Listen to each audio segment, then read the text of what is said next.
Friend is dead. What now? Grieve. It's okay to not be okay. Death and grief is something you can't explain or prepare for.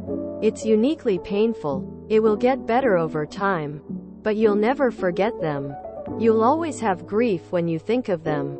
Write down what you remember about them. Write them a letter. Talking about them with people who knew them. And letting yourself cry and be sad and grieve is necessary. It's why we have funerals and things similar. Deepest condolences. Take grief as it comes. Don't beat yourself for feeling sad, and don't beat yourself up for moments when you feel happy. Just take it as it comes. We lost 3 out of 5 people in my household last year. Just take it as it comes, and don't be scared to talk about them when you miss them. They're not taboo. I wish your heart finds respite. We all grieve in our own way. Me, when I had a friend die suddenly, even though I hadn't seen him in a couple years, I locked myself away for 3 days in my room and played a game I knew he once loved, and his brother helped get me into World of Warcraft. I played it every day anyway, but I found it a good way to stay grounded in the moment. I looked upon the gifts had given me that I still had. Like a Lego he found from a thrift shop still in its box from Phantom Menace. The green speeder car. And had bought for me in the 2010s because he knew I'd like something so rare. I looked upon the Warhammer stuff I bought with him when he tried to get me into it. When that was more interest, I had a good time with them but didn't really get into it, but enjoyed spending time with my friend. I found solace in my memories. But I was an adult at this point who dealt with deaths before. Just never of a once close friend. You may find it comforting to talk to others about what has happened. Whether friends, family, or a therapist, do not be afraid to reach out to someone to talk to if you need it. Losing a friend is impossibly difficult. And even though my friend has been gone over 6 years now, it's still hard and I miss him dearly. Have a good long cry if you need it. There's no shame in it, and it's a good way to release your emotions when you need to most. Time heals all wounds, but scars only fade.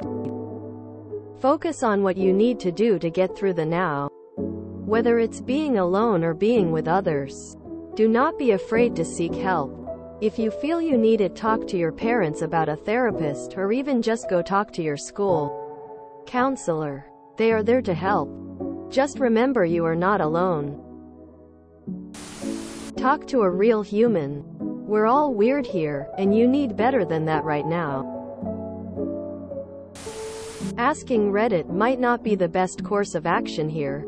I'd talk to someone closer to school, like a school counselor. I'm so sorry for your loss. It can feel like emotional whiplash when you lose someone so quickly. Take your time processing what happened, and know that none of your feelings or reactions to what happened are wrong. If your school offers grief counseling, utilize that resource. Man, I'm so sorry.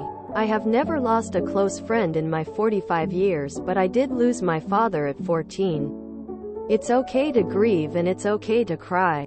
The grieving process takes longer for some people. Just try to remember the good memories and be thankful you had that time with them. Really sorry for you. It's not easy. Talk to all your friends. Talk to your family. It's not easy. Take care of yourself. I would try talking to someone who you trust and let out your feelings. It can be your family, school teachers, and other friends that you still have. I would try to focus on the good times that you had with them and only think of those things. Stay strong. Death isn't easy to bear and handle, but over time it does get a little easier to deal with. Grieving doesn't have a time limit.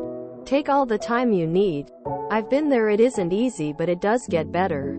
Hang in there and stay strong. I'm 46. I have lost my share of people I've loved, both peers and elders. Grief is an injury. Imagine you break your leg or hurt your back. You get acute care, like a cast or surgery. You tend to the injury. You get the rest, you do physical therapy. And then you heal. But in some ways you don't. Perhaps there's always a twinge when it rains or you limp a little. But it's part of your body. And you make the choice to love your body. Live inside of it. And be grateful for it. In whatever form it takes. Grief works the same way. You get the acute care, go to the funeral. Cry. Get grief counseling. You tend to the grief.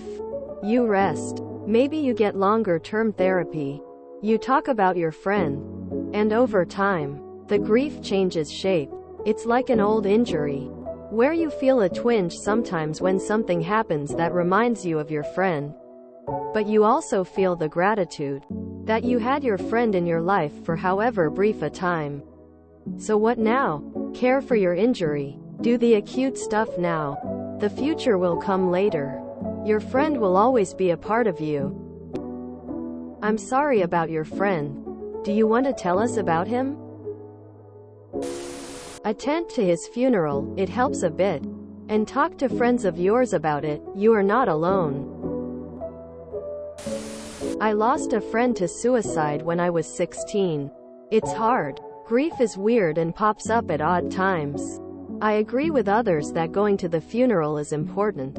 If you have other friends who knew him too, talk to them about it. Every one of them is going to be feeling similar, and it's important to talk about it. At some point, the rest of the school might move on and it's going to feel weird and seem like people don't care. That's pretty normal, but a tough part of it. If you have friends that are also grieving, they can be helpful, and this reminds you that others do care.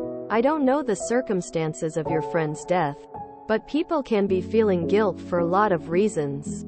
Things left unsaid, or maybe ways you could have been nicer in the past. At the end of the day, no one knows when a sudden death is going to happen, and things aren't your fault. I hope you work through this okay. Hey op, it seems like there's a lot of good people and comments on this thread, and I just wanted to add my own piece to what I can imagine is currently a whirlwind of emotions. 6 months ago to the day actually, my friend texted me in the morning, and I forgot to text back. That evening I got a phone call telling me she had passed away. 4 days earlier we had spent an all-nighter in the library studying. I still wake up sometimes feeling like the world is not right anymore. And her absence is felt in my life. But I can say that the pain does lessen. It helped me to talk to a professional. There was so much anger, grief, and deep sadness that I could barely breathe sometimes, and that kind of unloading is incredibly hard on others. Speak to a professional. Let the emotions come and go as they will, and get the help you need. And trust me, you need it. When you're stable, or even to help you stabilize. Do things to remember your friend. Play the games you liked. Go to the places they made memorable for you. For me it was writing. I wrote papers and reflections and poems to remember her, and they were wonderfully healing. I'm sorry you're experiencing this right now. Whatever you feel is alright. There is no hurry. It happens because people are mortal. Unfortunately, the older you get, the more it happens. At 44 I've had multiple friends die. A mix of accidents, natural causes and suicide. My grandparents are all gone. My dad died. I've had numerous pets die. Death is just an inevitable part of life, and dealing with it never gets any easier. What now? You grieve. Take some time to process what happened. You take care of yourself. And then you get back up and keep on keeping on. Time heals. If you enjoyed this video, please check out our playlists full of similar content. Epic Ericast is like doom scrolling for your ears. Please like, share, and subscribe.